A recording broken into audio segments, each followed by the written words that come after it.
So who has never sat an open house before? Anybody online never sat an open house? Who has sat less than 5 open houses? 1, 2, 3. Anybody Me. online? Yes, only one. Kendra, you've done 1. Mhm. I've done 3? 3? 3? I've done 3. 3. Cassandra, you win. Yay! Turn your video on. I will in a little bit. I mean, Sorry. your hair might be doing all these wacky things, but it's being recorded, so it's okay. Okay. Soon, I promise. All right, so Cassandra, in your estimation, what's the purpose of hosting an open house? I think to get an appointment With whom? with a potential buyer. You get so many gold stars. You get so many gold stars, Cassandra. That is exactly the right answer. It's to get a damn appointment. Now, what are some other things? Cassandra, you're off the hook. Thank you for Thank you. our people. The other 3 people in the room who have done fewer than 5 open houses. What are other reasons why we want to host open houses? Yeah. To sell the house. Sell the dingo. Really, really good to sell the house. All right, so sell the house. What else?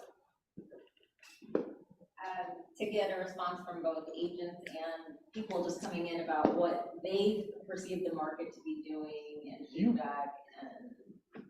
Right, so get a response, get feedback from the agents coming in, the buyers coming in, the neighbors coming in, all of that.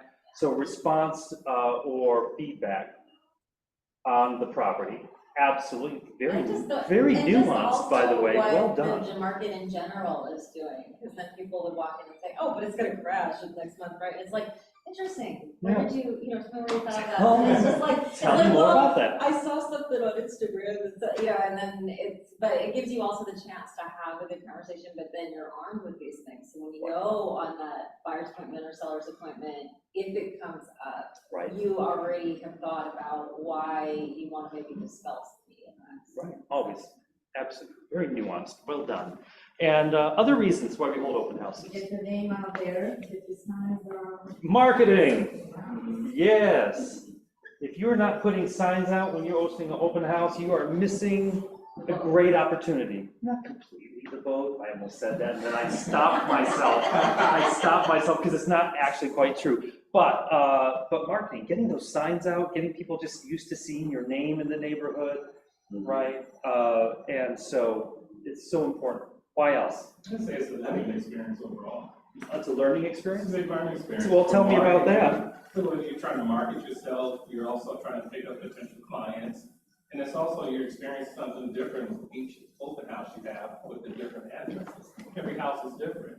So you learn something different about the house. Right. Like, who knew that hole in the floor was actually a safe? I learned that at an open house in Glendale about a month and a half ago. I'd heard that there was a safe somewhere in the house, but I hadn't actually seen it. And usually, oh yeah, there's a safe in the house. Sure, I'm going to be able to, it's super recognizable, right? Now, back in the 40s and 50s, they were doing holes in the closets, in the floor. I've seen that. Right, and put them down there, and then there's like there's a lid. There's an iron lid that goes on. Now, all you need is just a saw around it. You can take the lid out, but, nonetheless, it's something. Having said that, I have a friend who was just horribly burglarized about 3 nights ago while he was away in Dallas, and right here on Highland Avenue. And this was a professional crew. There were like 5 of them. These guys on camera. 5 people come in, ransacked this place, but one of the things they did was they unscrewed the safe from the floor and everything, lifted that heavy thing up and took the safe with them. Oh my Professional God. crew. It was a professional crew. So anyways, yeah, bring everyone down, Chuck. All right. What else? Why else do we hold open houses? I mean, sometimes you hold an open house for someone that you're not familiar with that neighborhood, so when you're doing your homework, scouting the areas to see what's around, it really brings, out that local market. Forces you to learn the local market if you're doing it right. Yeah, absolutely. Why else, anybody? To get What else? listings, Hey, Charlotte, why? listings. Get more listings. Thank you. Because while we do want to get an appointment for a buyer, we also want to get more listings. Hey, Charlotte, how does it lead to more listings? If you can provide an amazing open house experience when those people looking and the looky-loo neighbors come in, they are going to remember you as the person they want representing them. Yeah. Which is why it's so, you are brilliant. You have just segued into the whole next section so beautifully with that. Because yes. Well, you and I worked this we are out. more- I knew you wanted to get there, so. Yeah, well, eventually, absolutely. We're also going to put a little hold on it for a moment, but that is exactly what we're going to try to do. Anybody else, anything else? Any other reason why we hold open houses? So many reasons. So many reasons. Yeah. But we've hit But a lot are of good there points. really more reasons? But we hit a lot of good points right here. Yeah, it's really, really good point. Yeah. Yeah, I'm just gonna add one thing up here. It's to get to know people. Because it's not just about in the moment, it's about the long term, which is getting back to what Charlotte was saying, which is, we're not looking just for now business. We want now business, but it's not just now business. So sure, we want to get an appointment for the buyers. Sure, we want to get appointments for sellers. But we also just want people to get to know us, and for us, more importantly, to get to know them, so that we can develop relationships that in 3 or 4 or 5 or 10 years turns into a buyer or a listing, right? We have to look long term. We just have to. So today, the point was that Samantha and I originally talked about was just to do a workshop on how to do open houses and what's important about them. Then John came back from the CAR board of directors meeting, and there's all this kerfuffle about what we can and can't do in open houses, such that we don't want to accidentally imply agency with someone coming to an open house when we're just there sitting in the open house, right? So what are the things that we're going to need to do to make sure that doesn't happen? What did you want to get out of today? I want to learn what not to say, because things always change. What not to say? What your expectations are when someone walks in. And the kind of pushback, if any, they give you when you ask them to sign in. Objection. Yeah, objection handling. Mm-hmm. Specifically to signing in, but otherwise as well, right? Lots of different objections. Okay, and Following up. following up. How to follow up? You're gonna hate the answer to that. Check, and which forms? Which forms? Yeah. Which forms do you use?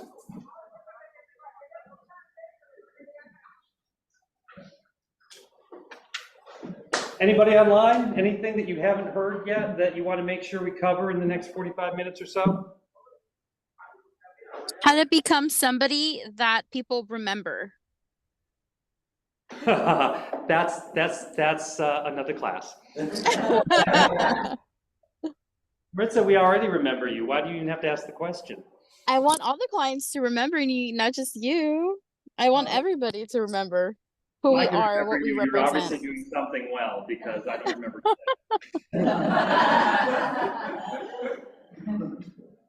All right. So, okay, let's go ahead and talk about, let's get the easy stuff out of the way, right? Which is, how do you host an open house, right? So you're hosting an open house.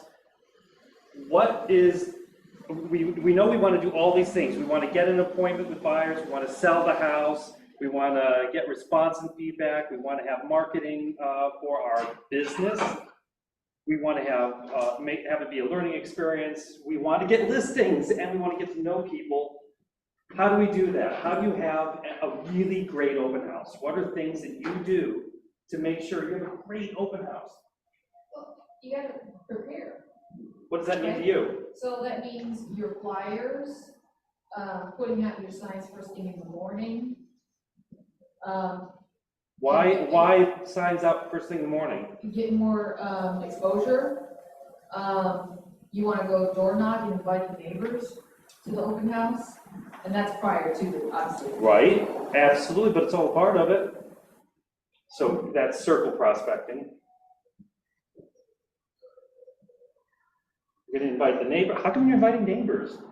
Because they could potentially be looking for an agent. Because neighbors sell houses. Yes, they do. They either buy them themselves or they tell everyone they know. Oh, by the way, you've been wanting to move to the neighborhood and one just came on to the price point you said you wanted, you should come see this house and be my neighbor. Happens all the time. Could happen more in my estimation, but it happens all the time, right? What else makes it a great open house? Your mindset and enthusiasm. How come? Because people don't wanna work with, it's all Don't perception, they? right? They want excitement, they want Do they? people that are friendly and approachable, Do they? professional. Do they? I do. But don't people work with people who are not exciting and not professional and boring and Sadly, yes. you know, all the time? Sadly, yes. Which burns my butter, Right. right? It's like you see someone come in, you're in escrow with them now, the cooperating agent, they're on the other side, they've got the personality of this floor, they don't know how to fill out the forms. Right.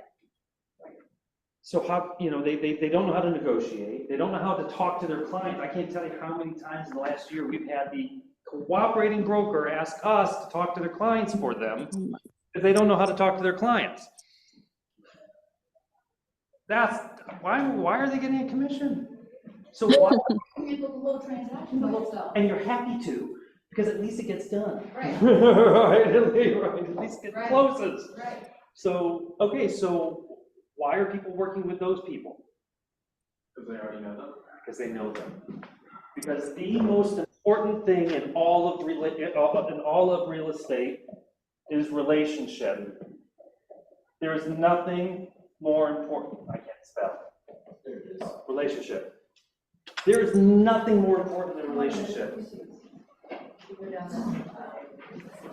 I know managers of luxury boutique brokerages around the country, and they have stories that will turn your hair white about what they have to do to manage the escrows for their $40, $60, $120 million, right, listings and sales.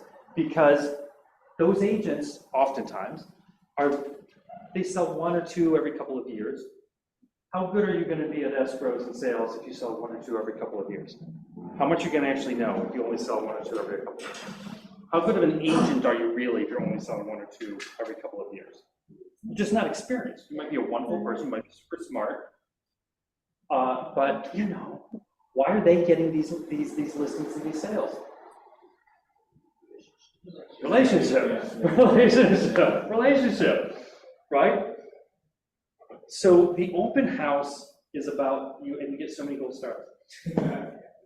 Just like Sharon, just like Cassandra, you get so many gold stars because relationship is what we want to develop and what we want to create. And not everyone's going to be your client. There are people who don't like me, or they like me, but they don't want me to represent their transaction, right?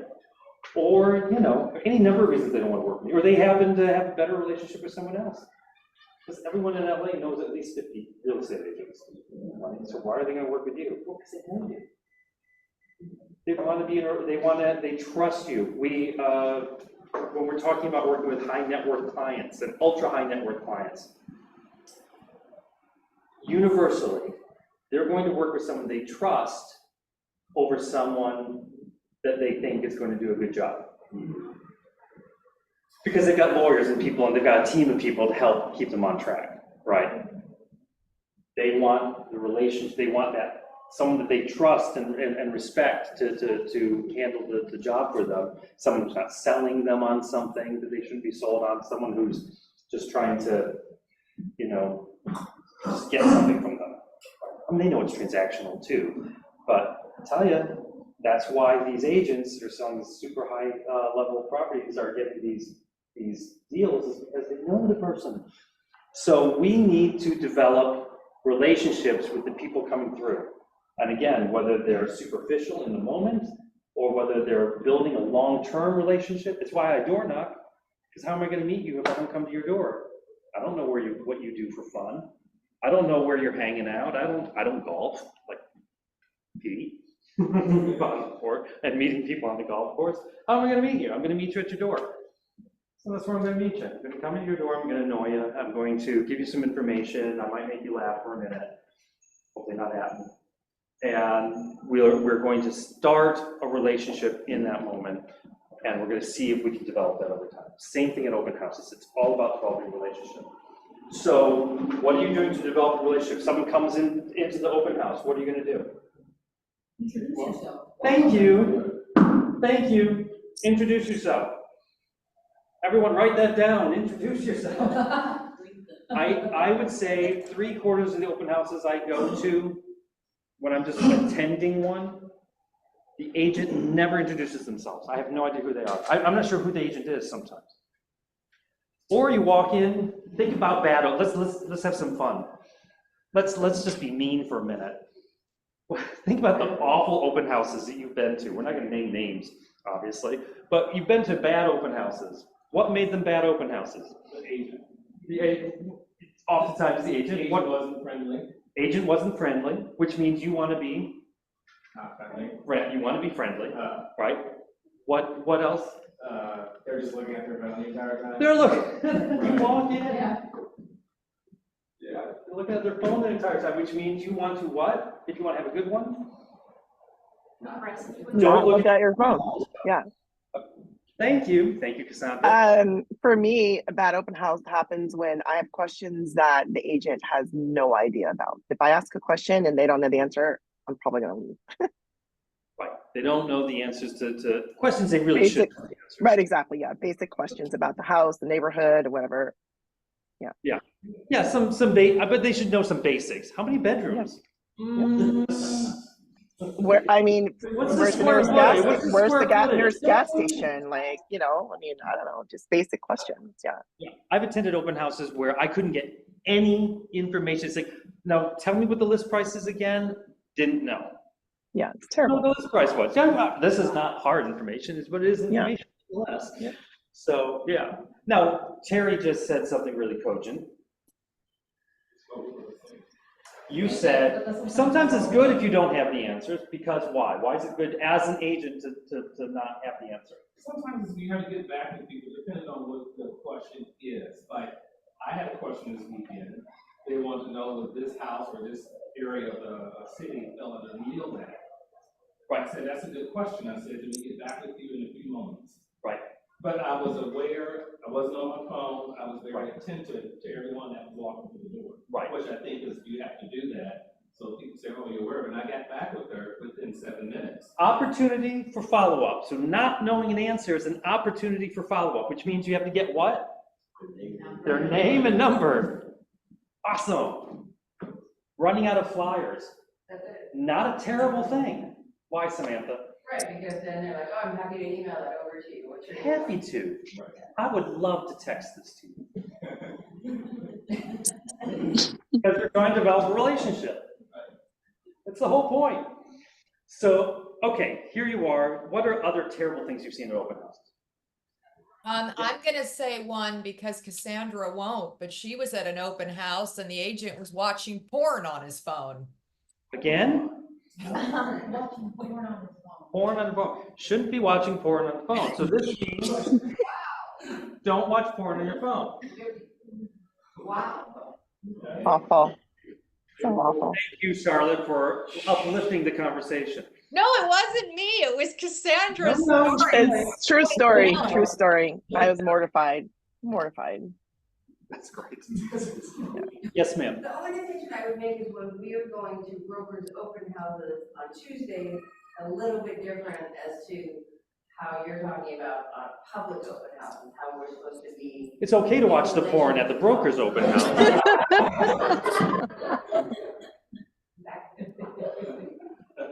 Okay, so we want to be welcoming, which means I would also suggest, and so I used to organize conferences for a living. And we would spend hundreds of hours organizing a conference for 1,000 people coming in from all over. And we have our registration table set up and people are coming up and all they know is this wonderful person is there. And they might even say, you know, welcome or hello, but they're not smiling. May I suggest that you actually make an effort to smile? Hi. Well, I'm so corny at my open houses. Welcome. Welcome. I'm so glad you're here. I say to every buyer that comes through, potential buyer comes in, I'm so glad you're here. What brought you to this particular house today? That's awesome. Well, my name's Chuck Marquardt. What's your name? My name's Chuck. What's your name? People always answer. Yeah. That's great. Walk around, enjoy yourself. Oh, before you do that, we have to have you sign in now. As of August 17th, we're required by the National Association of Realtors to have people sign in to come. So come on, let's get you signed in. Smiling, welcoming, friendly. You don't have to barrage them with questions in that moment, right? We want to develop a relationship. We don't want them to think we're stalkers. Also a relationship, not the kind we want, right? So it's just creating an atmosphere of welcome and hospitality. Do you have to have cookies and food and things? No. Can you? Absolutely. Absolutely. We choose not to because the cookies get ground into the carpet. Right? We choose not to, specifically. Right? We certainly don't serve red wine. Right? Because all the staging is white. Right? We're not. I'm just not. But you can. I'm not saying you shouldn't. I'm just saying we intentionally choose not to do that. Can you cook? Can you bake cookies in the oven and get that incredible smell? Yes. Does everybody like that smell? No. Obviously, but not everybody, Maritza, right? See, this is why I remember Maritza, because she doesn't like the smell of cookies. She didn't say that. I'm putting words in her mouth. So the point is, there are all sorts of things you can do that are welcoming and they may work and they might work well for you, but those are not the things that actually make it the best open house or not. It's you, it's being welcoming, and Maritza, this gets to your point a little bit, being welcoming and friendly and open, and that's gonna serve you more than anything else. The next most important thing to do, you're gonna love this, and for everybody, has anyone taken a DISC test? The DISC? Yes. Raise your hands if you've taken a DISC. All right. Hi, No. what were you? Oh, it was, in confrontation, it was like C, D, and then work, it was like B, C. Something, it was exactly. You were very compliant. You're a C. Yeah. You got a and lot then, of C. And then, what was the other one for D? It was, Oh, you're a correct. CD? You're a CD? And then it said the other one I'm was, scared of you. was absolutely flipped where it was D. Yeah, DCs scare me. Yeah. Yeah. We'll talk but about that. Your therapist must have lots. No, but it made me happy. I was like, they knew me. They know me so well. Who else took it? I took it when I first signed in, and I think it was mostly D. Mostly D. Like overwhelmingly. Okay, For me, that mostly makes C. sense, because you haven't said a word this entire time. It's- So that makes sense. High eyes are, Well, no, I was IC. your IC. High eyes want to talk all the time, that's why I'm an I. The classic DISC for a buyer's agent is low D, high S, high I, S, and C in that order. So it's like a mountain, right? Low D, I, S, C. That means we like to talk. We like to talk a lot. The goal of an open house is to not talk. Stop talking. Stop talking. Let the house sell itself. What? Well, no, you want them to talk. right? You want the potential buyers to talk. How do you get people to talk? Ask questions. You ask questions. What kind of questions you asking? Open. Open-ended questions. What are some really great open-ended questions? What do you think so far? What do you think so far about the house? Yeah, thank you. About the house? Yes. What do you think so far about the house? What are other open-ended questions that you simply must ask in an open house? How do you like this one versus some other opens you may have been to in the Absolutely. neighborhood? How does this Have you compare? been to the one on Allen Street? Yeah. I was there last week, yeah. Does this check all the boxes for you? I like that one. That's not a bad one. It's closed, but as long as you follow it up with an open-ended, does this check all the boxes for you? No. But really, tell me more about that. So tell me more about that isn't a question technically, but it is the open-ended question power phrase. Tell me more. Tell me about. Tell me. Tell me is the power phrase. You can start with tell me, you're going to get a conversation going, right? But make it about them. There is, and I don't have, we'll send the link out to everybody after this, but if you go to YouTube and you search, hold on, I'm going to tell you his name, I just lost it. There is a spectacular video. It's 12 minutes. It's going to change your life for the better. You're going to say, how did I live without this? It's a TED Talk by Charles Duhigg, D-U-H-I-G-G. It's called The Science Behind Dramatically Better Conversations. The Science Behind Dramatically Better Conversations. And he talks about, in this amazing video, there being 3 kinds of conversations, and you have to, both people on both sides of the conversation have to be having the same conversation, right? So if you are talking to someone about, you know, well, your house needs to have 3 bedrooms and 2 baths and that's a very practical conversation. But they're sitting there thinking about what home means to them. They're having an emotional conversation and you're having a practical conversation, and so you're not actually communicating. Yes, ma'am. What was the gentleman's name? Duhigg, D-U-H-I-G-G. Charles? Charles. It means man in Old French. Marquardt means mid-level administrator in Middle German.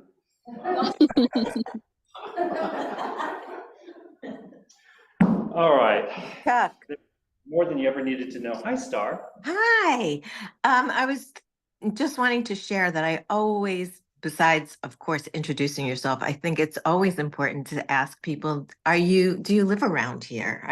Are you familiar with the area? Do you live around here? That opens up so much for them to say, oh yeah, we live in the area. My kids go to school here. We want to stay here. Or, you know, we've been renting and now we'd like to buy. It just goes naturally to a place that you want to hear their answers. They're going to just go nuts.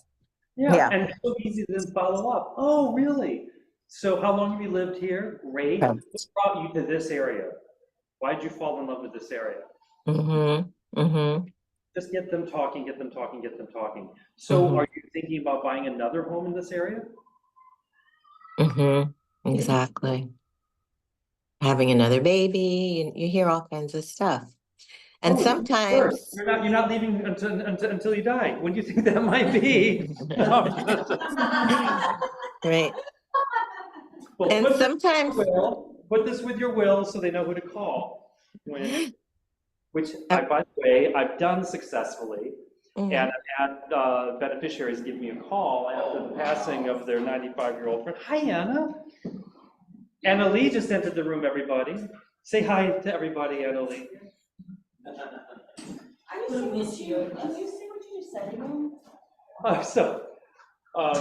again? Someone said they were leaving feet first from their house in the neighborhood. I said, well, here's my card. Put this with your will so they know who to call. That's funny. I love They it. did. I've sold that house 3 times. You have to make sure that you got the right tone in your voice and that you're talking to the right person. But it's not the first thing I would start with, but you know. Yeah. It's true. Anyways, so moving along. So yes, thank you, Star. Right? Talk about the neighborhood. Talk about talk about anything, just get them talking. And you're already in a house, so you're gonna be talking about real estate, and it's appropriate to do so. Just get the relationship started, right? So important, because what's the most important thing that you, oh, I didn't finish my conversation about Duhigg. Charles Duhigg, the reason why this is such an amazing 12-minute segment is he talks about the fact that people need to have the same kind of conversations. This was your fault, you got me off track. Same kind of conversations, and if you're having an emotional conversation and the person you're talking to is having a practical conversation, you're gonna be frustrated, right? So Charles talks about there being 3 different kinds of conversations. There's practical, right? What is it? There's emotional, how do you feel? And then there's social, just kind of, chitty chatty, oh, I do this and I do that. So after watching that presentation, that TED talk about 30 days ago, about a month ago, we went back to our listing presentation and we went back to our buyer presentation to kind of switch things up a bit, because what we know is that if you start with an emotional conversation and you find out where people are emotionally, everything else follows. But if you don't address the emotional first, then you're going to have issues. That isn't to say, tell me the last time you cried. You don't start with that, right? But you do need to get to the heart of the matter before you can get to the practical. And he goes into it, and it's really great. Watch the video. It's really great. I'll send you the link for it. But the reason why I bring that up is it's not just what did you like, it's how did this home feel to you? And if it didn't feel right, what didn't feel right? And now you're talking, now you're going to start getting things you could never have gotten to, right? It's okay to start with, the social. It's like, oh, so what's your name? Oh, so what do you do? Da, da, da, da. Don't hit them right off the bat. I mean, you've got to develop some sort of relationship. But before you get too in-depth into the practical, you might want to start with the emotional. How's the house feeling? Right. Oh, it didn't feel great. What about it didn't feel great? What are you looking for? What would feel great? You're going to have a whole different conversation. It's awesome. It's just transformative. I would bet you're already doing a lot of that anyhow, but when you're intentional about it, you can start being better at it, right? Because what you focus on, what? Expands. Thank you, bold people. I was hoping you were going to say it.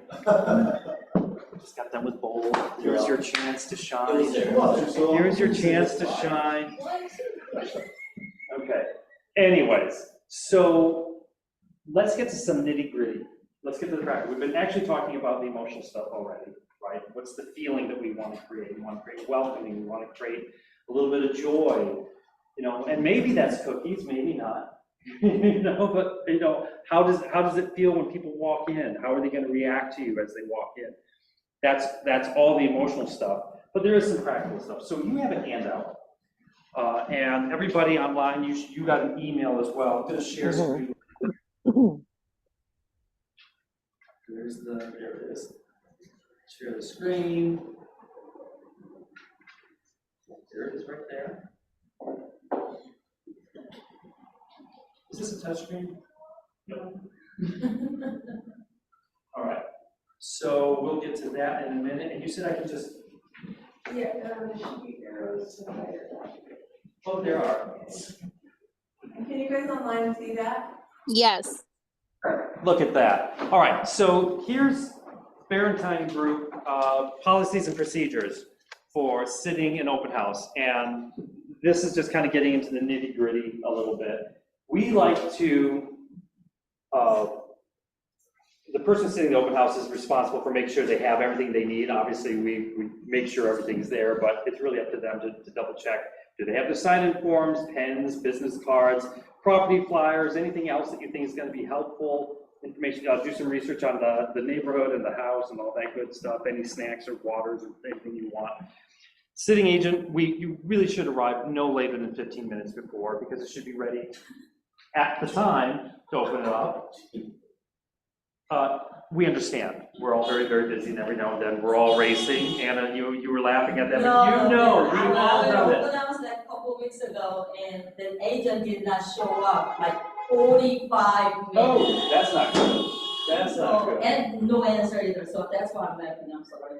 So like, yeah, I will say thing, 10 minutes, 15 minutes 10, 15 before. And if it's a larger home that has more complex, Yes. then show up a half hour, 45 minutes before, right? Just make sure that by the time the open house is supposed to start, it's open, right? That means flags out if you have flags, and all your signs, of course, out in the morning if possible, but nothing else. They're out, and when 2 o'clock comes along, you can open up that door and have people coming in. Things that you might not be thinking about.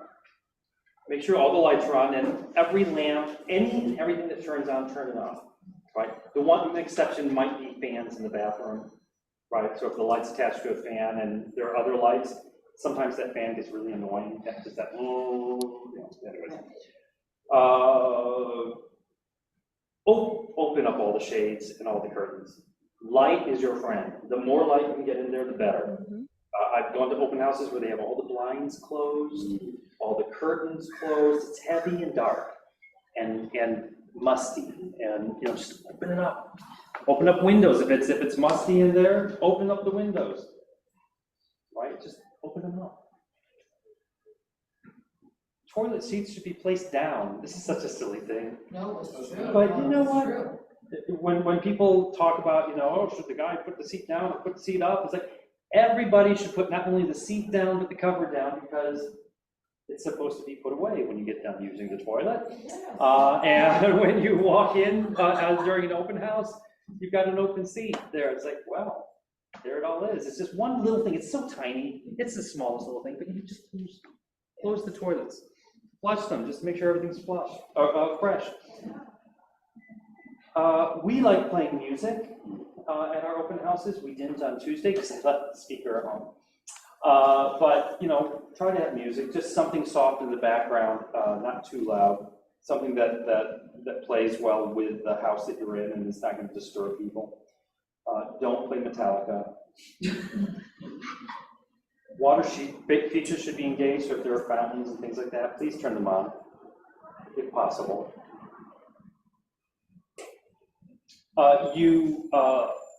If you're sitting in open house for someone else, make sure that your listing agent tells you any special instructions the seller might have or any special notes about the property so that you have all the information you can possibly have. That's not always possible, right? Sometimes you're just sitting in an open house, you don't have very much information, you do the best you can, and that's fine. It's better to have information that the seller wants to make sure that the clients have, the buyers have. During the open house, this is our rule, selling agents expected to greet all attendees by introducing themselves and invite attendees to sign in, take information on the property, and to give them any refreshments. Oh, safety. Let's just talk, this is not a safety workshop, but let's talk about safety for a minute. You're oftentimes the only person in that house, God knows where, right? What are things that you can do to improve your safety?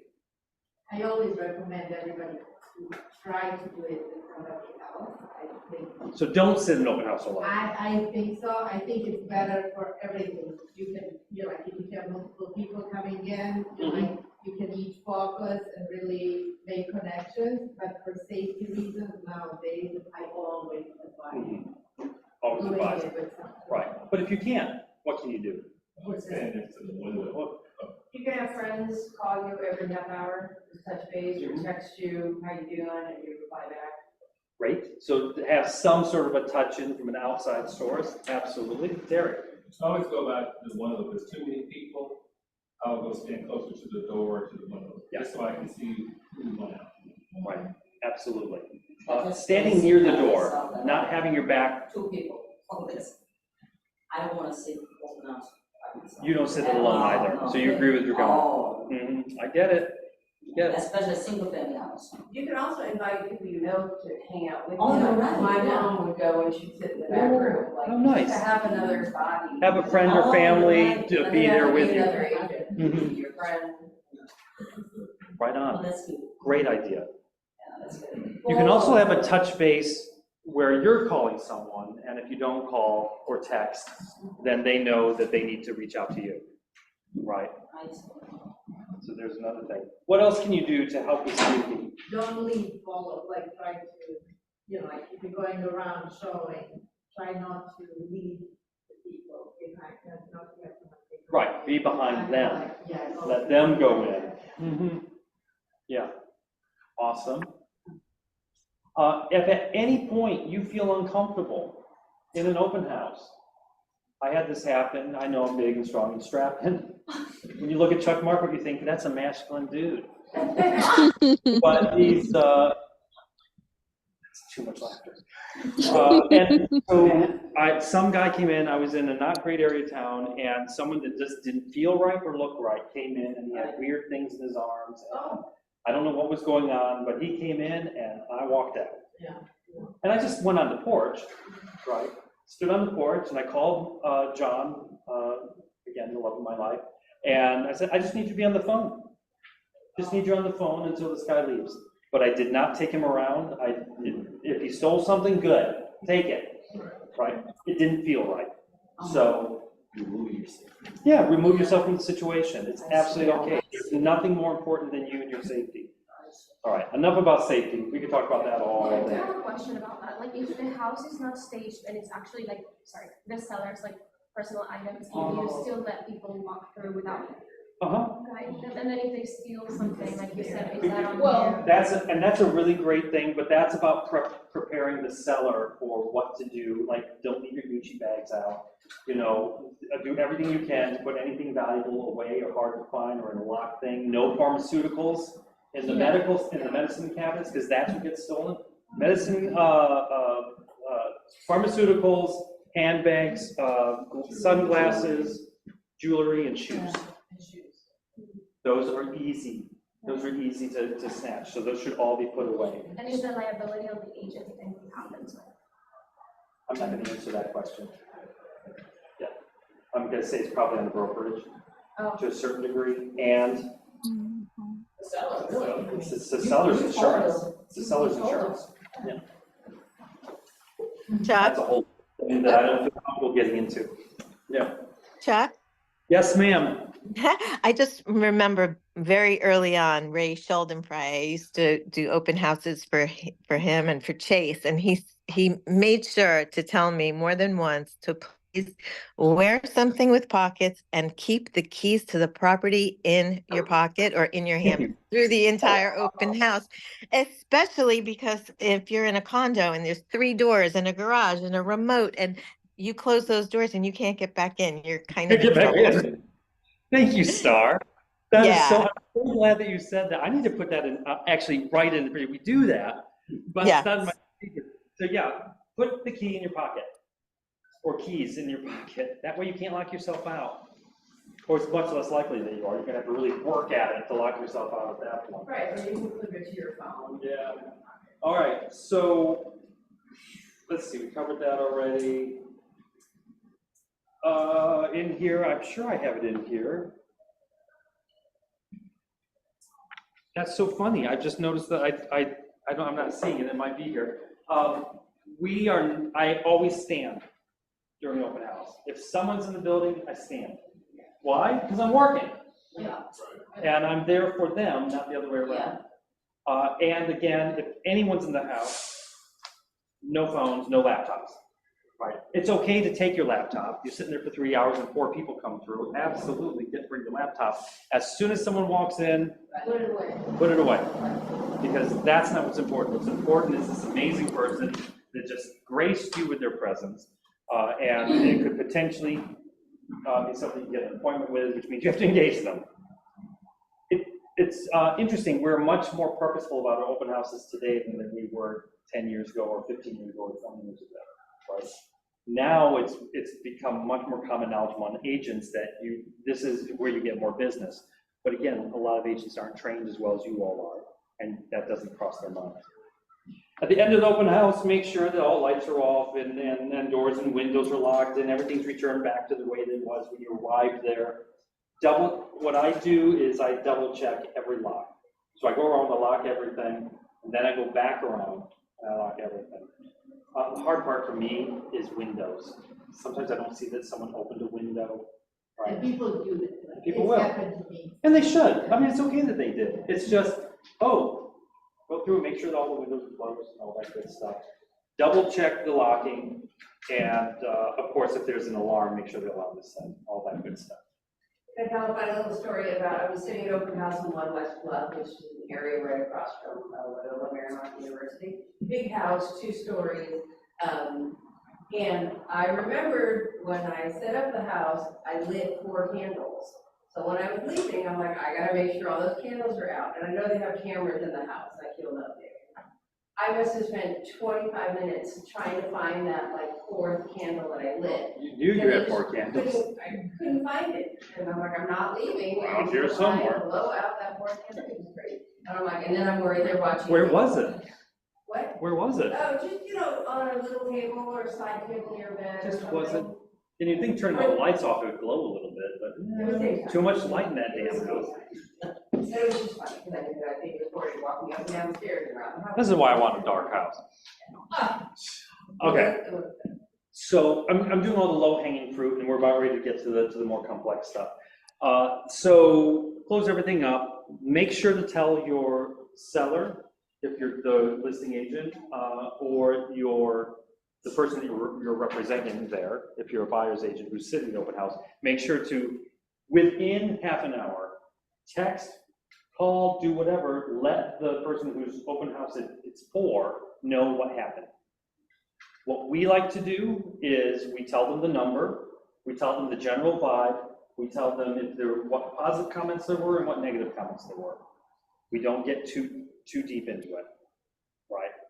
Because you've got other things to do. You also want to follow up with everybody who came in that's worth following up with, right? If you can do it that night, that's great, but we all know that we're exhausted sometimes, and it's just not gonna happen. We have other things we have to get to. Within 24 hours, follow up with everyone you should be following up with. Follow up, and you asked about follow-up. Yeah. Following up can be as simple as what? A text. It can be as simple as a text. Or calling, heaven forfend, we actually call, right? What are we following up with? How do they like the house? How do they like the house? What questions do you have about the house? Let's make that offer. Let's make that offer. If this is not the right house for you, what did you need that wasn't here? Great. Let's talk about when you're talking to someone when they walk in. One of the questions was, how do you get people to sign in? It is just this difficult. Hey, I'm Chuck. How you doing? What's your name?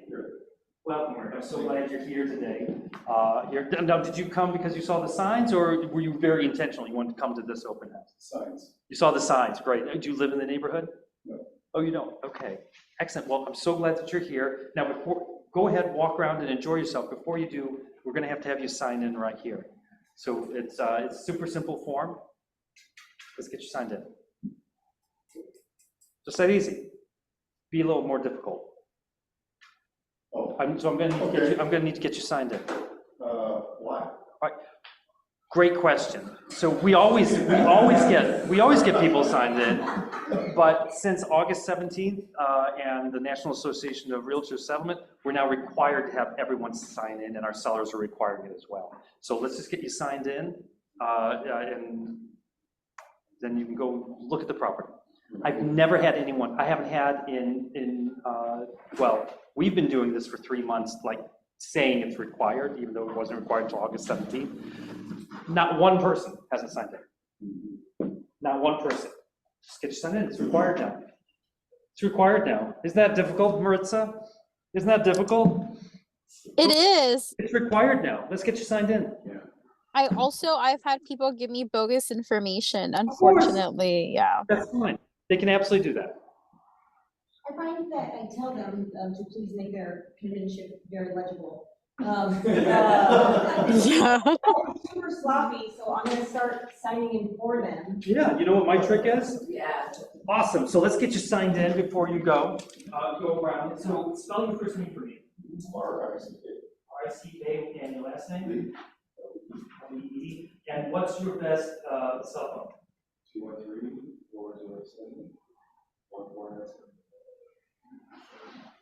213-407-1497. Depending on how vibey they are or not, I'll get either the cell phone or the email. Obviously, we want both. But frankly, if you get a cell phone, you can text everything you need to text, right? Yeah. And Chuck, I've heard people say that when you're doing that and you're asking, don't look up.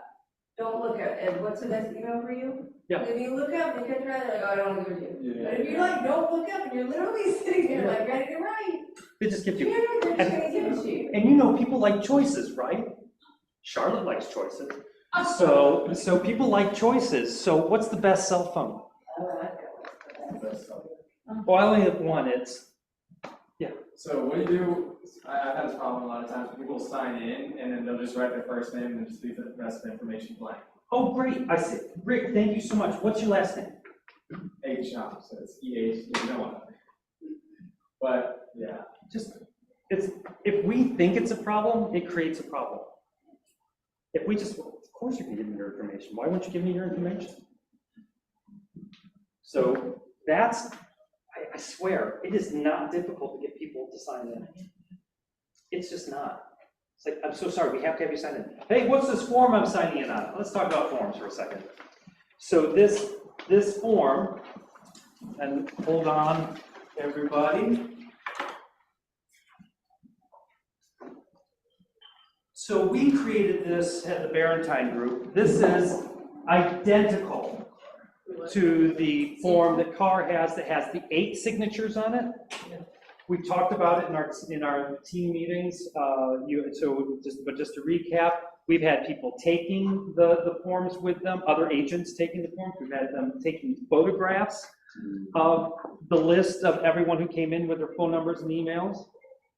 Can you imagine? You've been so tacky. So tacky. You're saying you've had other agents come In our open house. I had an agent do, You did too. this just happened to me. I met him in the neighborhood, because I guess I was on his turf, and I was asking him, is this okay? I'm just inviting them to my open house. Oh, no, it's fine, but don't go to this house, but don't go to that house. Then he showed up to my open house, acting like he's giving me advice, and he follows this couple up the stairs. So then I go up there, and he's talking to them, showing them around the house, and he goes, oh, I guess, I'm gonna have to, I'll let her. Yeah, this is a bigger problem than just this even, right? Well, no, but at first he looked at my sign-in sheet, he said, wow, a lot of people came in, so I picked it up and I moved it behind the counter. So before I was in real estate, I was working in clinics, in health clinics. And, we, in our clinics that we worked in, confidentiality is obviously, there were reproductive health clinics on top of that, so confidentiality was really a big thing. And so when people signed in, they were on strips. We did that without a label, we would take that off and we'd put it on something else. So when other people came in, you couldn't see who else had signed in. So we created this form for that reason. It's the exact same word. Everything that's on the Carr form is on this, but there's only one person's information. We do it on a slightly heavier cardstock when we print them off. And then we just take them and we can just tuck them underneath, right? So minimizes the chances of someone seeing someone else came in and getting their information, right? We passed this by our broker of record, Jeff Curtis, and he said it looked great to him. So this is apparently perfectly okay to use. The one that we got sent out has Barentine Group on it, so I just realized that just now. So I can send you Samantha, I'll send you a version. I just did this in Canva. We just did this in Canva. It's super easy. But we'll go ahead and take off our logo and send it to you to send out. Because I'm sure you all don't want to see open houses with our logo. But if you want to, you can. Okay, so someone's going to say, well, what am I signing here? What are they signing here? When they sign this, what are they signing? You can just actually read it also, or have them read it. It's that you're representing the seller, And that all the information is not always confidential, or it's not confidential, and that you have the interest of self, and if they wish to contact you if they're not represented, that's a separate conversation. What's number one on this? That they do not represent you. You do not represent them. Read it. Just read it from me. Number one. Agent does not represent visitor. There we go. So what's all the drama about a car? What's all the drama about whether we're representing people or not and implying an agency relationship? Well, here's the thing to know about CAR. It is CAR's job to be super conservative on this. They are thinking about any wackiness could happen and how can we protect ourselves against this. We want them to be that way. We want them to have their hair on fire a little bit about things because there are testers out there, there are attorneys out there who are testing the system and actively trying to get into a lawsuit, draw you into one because you implied agency because you're sitting in the open house. It went so far as to say, well, what can a listing agent even? So I'm specifically representing the seller. Can I say something to anybody who comes in without implying agency? And there's a question mark there. There's a big question mark there. Someone unrepresented comes in, I start telling you about the school systems and the neighborhood and how wonderful all the restaurants are around here, and this property is a Mills Act property, and are you now, they're unrepresented, are you now forming an agency relationship? Probably not. Probably not. If this goes to court, you will probably win. Who wants to be that person? No one. Nobody wants to be that person. It's more complicated. It's more complicated when it's a buyer's agent or an agent that's not directly representing the listing or the seller by name.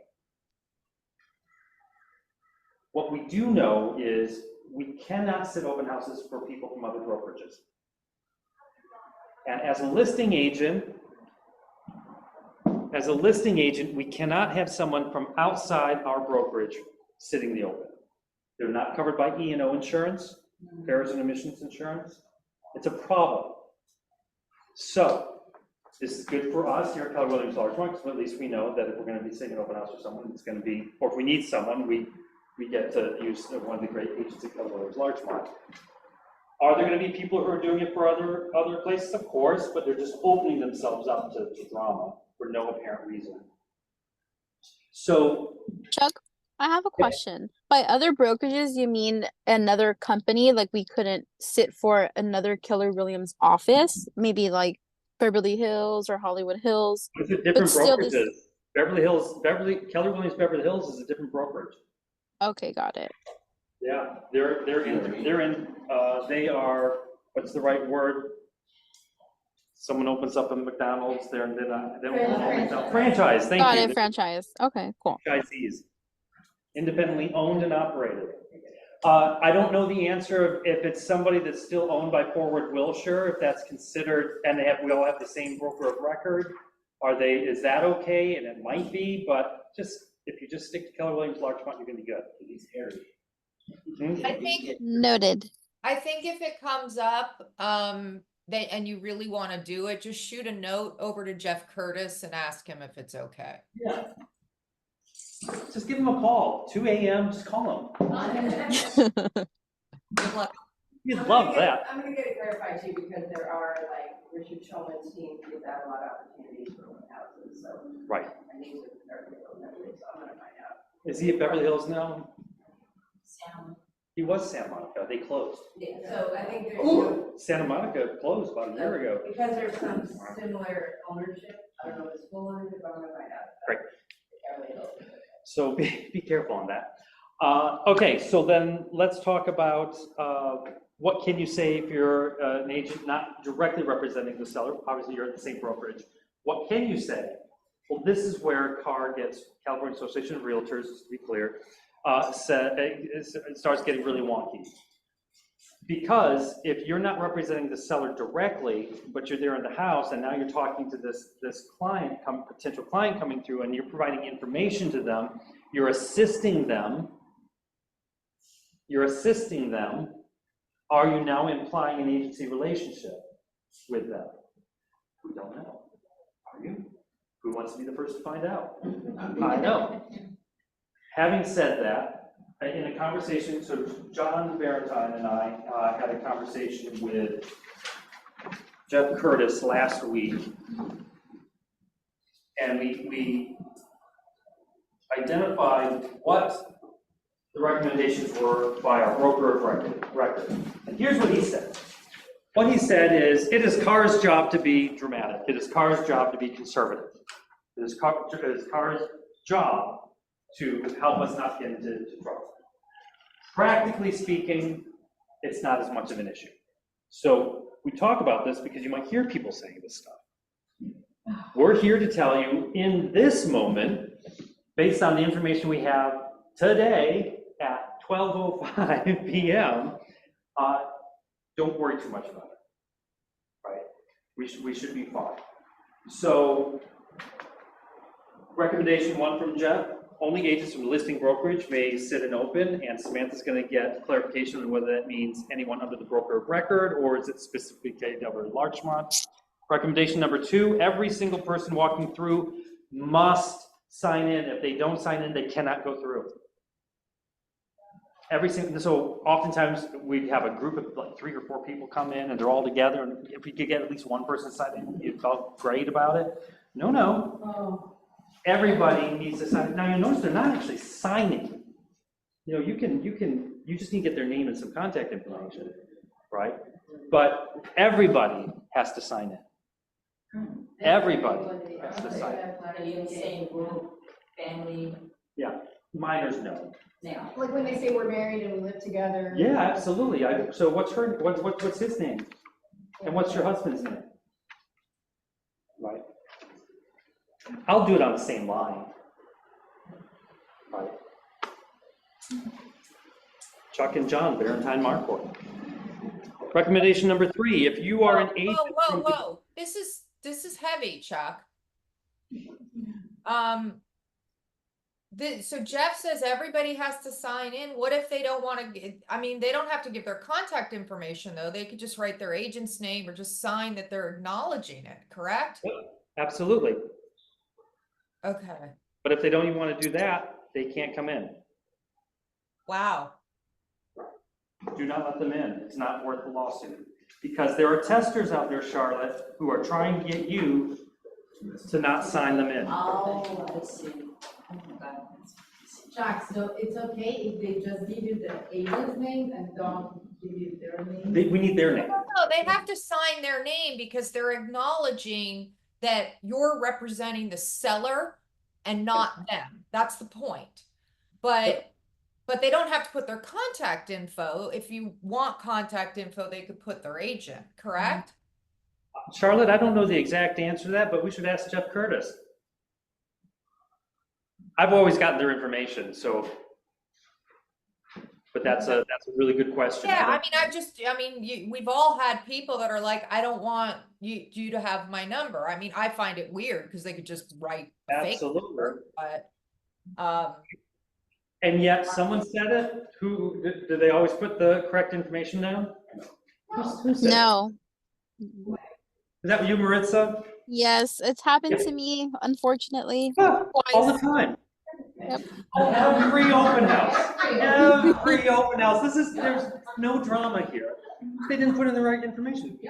Big deal. We got them to sign in. We did our job. Move on. John Doe, 555. Yeah. 1212. Not everybody's our client. Not everyone's our client. 5670. What was it? 305. 8675309. 309, yeah. Okay, so recommendation number 3, if an agent from the brokerage representing the seller, if you're an agent from the brokerage representing the seller, you can share information the seller wants you to share with potential buyers. The agent at the open house represents the seller. Even though you are not the named agent, The salesperson assigned to them, the brokerage, you are representing them because the brokerage technically is representing the seller. The agent at the open house represents the seller. We are reasonably safe sharing information without creating agency with the potential buyer. So Jeff Curtis is not particularly worried about it. I tend to agree with him. I think CAR is doing their job, and I think that we still need to sell real estate. Right? We still need to get clients. We still, that would imply that anytime you talk to a client about anything real estate, related, that you are now developing an agency relationship. And I don't think any court would ever agree that they assume that. And I think that just because you're sitting in an open house doesn't assume that you're creating an agency relationship with the buyer if they're representing. But who wants to be the first? Right, who wants to be the first? So get people signed in. They've signed something saying that they understand that you're not representing them. Share information that the listing agent says it's okay to share, and move on. And set an appointment. Get an appointment. Right. All right.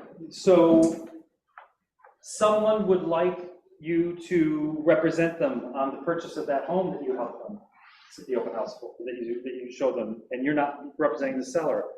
Can you do that? Absolutely. I didn't think about this aspect of this, but there are 2 forms that you can have them sign showing that you have an agency relationship with them. What are those 2 forms? BRPC. The BRBC, the gold standard, but we really want them to get signed for the next 3 months and no longer than 3 months, because 3 months is the most that that form can do. It could be 4, and if it's more than 3 months, it's invalidated. It's voided. So always do it 3 months minus a day. It's a long form, it's 4 or 5 pages. It takes a while to explain it and fill it out. If you just need to get them to sign something right now, what's the other form you can sign? The what?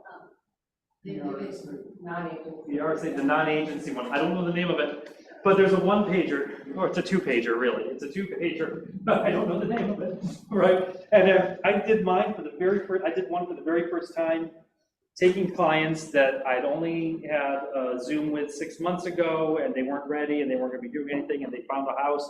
They wanted to go to an open house and see with me. So I go with them, and on the hood of my card, we signed that 1 page.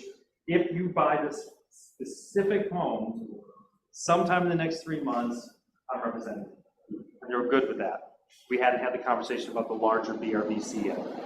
So before I took them in, I said, just to be clear, if you want to buy this home, you understand I'll be representing you. They said, absolutely, right. Not being coy here, right? But this is just for this home. I emphasize. See, it's got the address right here, just for this home. Got it. For this period of time. It's so funny. People get weird about getting people to sign things. If you don't think it's a problem, they're not going to think it's a problem. And if they're serious about it. Yeah. Chuck, I love. Yes. I have a question about commission then. If you're just signing, if you can speak more about that. About what specifically, Star? If somebody's going to buy the house that you're showing them just one time, are you then going to have a conversation with them about what your commission is and how much they would have to pay if the seller wasn't coming up with the 2.5%? Can we get back to the seller's not coming up with the 2.5%? Okay. How do you know that? Well, right, I don't know that. But you're going to have to. Even if they say they're not coming up with it. Yeah, right. Right. You have to put it in the RPA. It's the exact same conversation that we have with sellers who say, I'm selling my property as is. Mm-hmm. I'm selling it as is. Mm-hmm. I'm not giving anything. And they do. How meaningful is that statement? Not much. It means nothing. It's all the contracts say All as properties is. have as is. It's hard written, it's into the template. All properties are sold as is. The problem is you have to define what is. And if they haven't defined what is, not to get too Clinton-esque on y'all, if you haven't defined what is, it's a meaningless statement, which is why we do inspections. Now, if the seller has, general and sewer and chimney and termite and roof and foundation inspections, and they've got, you know exactly what you're buying, it's closer to being as is. You still probably have the opportunity to do your own investigation, but you have a much better idea what is, and you might be comfortable not asking for any credits because you put a number on the table before, after you knew what all the issues were. But just because they say it's being sold as is, doesn't mean that you can't ask for a request for repair or a credit or a price reduction or something based on what you found out. It's all a negotiation. Because it also, in the contract, it also has your purchase price, which you can then negotiate at any point if you want. Even after you removed all contingencies, can you still negotiate a price reduction? Yeah. Of course. You know what? I've decided I don't want the property. I'm leaving. I'll take you to arbitration to get my 3% back. Right? Oh, and by the way, you can't relist this and get into escrow with anyone else because until I sign, right, as the buyer, yeah, you're going to stay in escrow with me and go through all this drama until you give me my money back. I just don't want this house anymore. No, there's nothing wrong with the house. I just don't want it anymore. Because it's not automatic that you get that liquidated. The liquidated damages that are the maximum you can do are 3% if everyone signs initials those paragraphs. It's not automatic. You have to go through mediation and arbitration, which how long is that going to take, right? And until you go through that, what's happening with the house that's being sold? It's stuck in escrow. So buyers still have a lot of power even after they've removed all contingencies, right? It's a shitty thing to do. Nobody wants to be there. No one wants to be there. And frankly, it's just easier for, I have to say, I've had a client who's done that. I've had one client that's done that, and it just felt awful. It felt awful. But you know what? He got out of that $4 million deal. Wow. It's crazy. But, you know, the seller didn't want to deal with it, and they ended up selling, you know, for about the same price, not long, much longer. Anyways, the point being is it doesn't matter that they say 2%. We're not going to give any concessions for buyer broker commissions. Yeah, you send in the offer with the 2.5% commission in there. Concession for the commission. Concession for the commission. John, I've even heard people take it to the extent of they're not even asking the listing agent if the seller's offering a concession because it's not a guarantee anymore. It's not a guarantee. Yeah, it's just offering. Right. Even if they say they're offering it, that doesn't mean they will. Exactly, right. Yeah. It's not like in the MLS where it Yeah. used to be. It's required. Yeah. You know, And I know it's only been 15 years since we met. I know, it's so much fun. I love teasing Samantha, she's so easy. All right, so, yeah, so Star, it was you who asked, right? Yes. So, the whole conversation about getting signed, the BRBC or the one pager, that's a whole nother workshop. But what I can tell you is we've been getting people signed to the BRBCs or the previous BREs for 15 years. It's the standard on our team, and we virtually never have an issue with it. But you're spending so much time then with this buyer, you're showing them a property, you're writing an offer, you know, it just takes a lot of time. And if the seller is coming back and you don't have anything in writing with your buyer, You have the to have seller it. comes, huh? You have to have it in writing. Right, that's what I'm saying, the single property that you're having them sign on your car hood. Are you talking with them about commission? Yes, and I probably talked to them about that before the hood of the car. Okay. Someone coming into the open house and I'm meeting for the first time, they're saying, yeah, we'd like you to represent us for the purchase of the property. Absolutely, you understand I'm not the listing agent, right? Absolutely, I get that. I said, great. So, and actually, Star, why don't we just do a quick little role play? Yeah. You're the client coming in, and you want me to represent you. Yeah, no, I love the house and I'd love for you to write up an offer for me. That's awesome. I would love to do that. So we really should have a longer conversation than I can have right here at the open house right now. Are you available around 5:30 today? The open house is done at 5. Yeah, sure. Great. Would you like to have it here, or would you like to meet over Zoom? Zoom would be great. Awesome. And here's all my Have your info. email. Great. Yeah, I And wrote. then that all Zoom, this- we have the conversation. Great. Okay, So perfect. there are 2 different forms I can have you sign. What I'd like to do is to help you win this property, because it sounds like you really want it. Yeah, I do. And so we can sign a form just for this property. And if you would like me to, I would love to talk to you about the value I bring and how, if this doesn't work out for you, I'm going to be able to help you get another property that's going to work great for you. Okay, great. Can we have that conversation? Sure. Awesome. Okay. Thanks, Chuck. Get into the conversation, right? You don't have to have it there at the open house. That's not going to, you've got other people coming in. Yeah. Okay. All right. I want to help you win this house. Anyways, so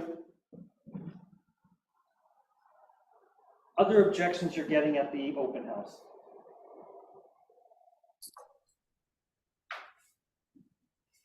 I think people are just generally confused. What are they confused about? People outside of this, What are they confused about about? the settlement, like, Mhm. what's going on, that's where we are there to enlighten. What the standard is. I love the settlement, frankly, between you and me. It demystifies everything. Yeah. Who's paying who? Well, the buyer pays the buyer, and the seller pays the seller pays the buyer. The seller pays the listing agent, right? So if the buyer can't afford to pay the representation, the seller has the opportunity, as long as the buyer's loan will wrap it in, to take proceeds at a higher purchase price with the same net, right? They can just pay for the buyer. It increases the buyer pool, because there's going to be very few buyers out there who are going to be able to pay the 2.5% to their agent on top of the down payment, on top of reserves, right? On top of the money they're going to need to do the renovations they want to do. I like the new offer form because it said, I love it, it's so organized and it's very easy to explain to the buyer, writing an offer for, hey, I'm going to ask first to the seller side to pay the buyer's position to cover my cost as a buyer's representative, you know? Right. If it doesn't happen, well, that's also negotiation in between. So I actually really like it, you know? You know where it's really coming in handy? On the list side. People are so used to 5% commissions, and you say you're only asking for 3. It's so much easier to get a 3% commission now. Yeah, but then there's like on the side, there's a lot of Which is what it used to be, just to be flat clear. fee now, so that's kind of weird. So I think we just embrace this. There's so many positives to it. I think we're more likely going to get our 2.5% commissions on the buy side than we were before, because so many more people were putting 2% commissions and 1.75%. No, I get paid 2.5%. And it doesn't matter, because they're not putting the sellers are no longer putting a specific commission amount on, so they're not committing to anything. If you've got the best offer and they're gonna net the most money, I think we have a better chance of getting, now, we're also gonna be losing to discount buyer's agents out there, but discount buyer's agents are also not gonna be the most savvy and able negotiators, and they're probably gonna be winning less for their clients, the escrows, which means you're still gonna have a good chance of getting your 2.5% commission. So you actually suggest, like, when you're representing buyers, to offer more so that the part of the commission would be included in the. It always has been. Mhm. It always has been. Yeah. That's the way it's been for 40 years. It's already been included in the purchase price. The money's always has come from the buy side's loan, buyer or the Yeah, it's loan. just offers a lot more organized, you It's a know, lot more it's organized. so easy to see. It's great. Yeah, I like that. Yeah, They're just decoupling it. just Everything, decoupling yeah. it. That's all they did. It was just a clarification, but at the end of the day, it's gonna be very similar. Yeah, which is how I say it. That is exactly how I say it. We just decoupled the, who's paying who. But at the end of the day, the seller still will probably pay that commission as a concession. So if the money's going to the buyer's then paying the buyer's agent. All right, what have we not talked about that you wish we had talked about? Online, Zoom people, Maritza, Cassandra, Star. I still have a question. So is it actually rule or a law that if they don't sign in, that they can come in? It's a rule. It's a rule, right? It's not a law. It's a rule, right? but we all belong to NAR. So. Because I don't wanna say wrong word. I use rule. What is great, let me see if I get this correct. The state of California is going to require even non-NAR agents to have representation agreements, which means we'll have a level playing field. Say that again, what? State of California, I believe this to be true. It's being recorded, but don't quote me. I believe this to be true. The state of California is going to sign into law that all real estate agents, regardless of whether they're with the National Association of Realtors or not, are required to do the buyer representation agreements. I see. I think that's fair. It's just fair. Right? It's just fair. Yeah. What else? I just think it's great, and it's important to know, like, you just never know who's coming to your open house. You never know. And the opportunity may not be there that specific day.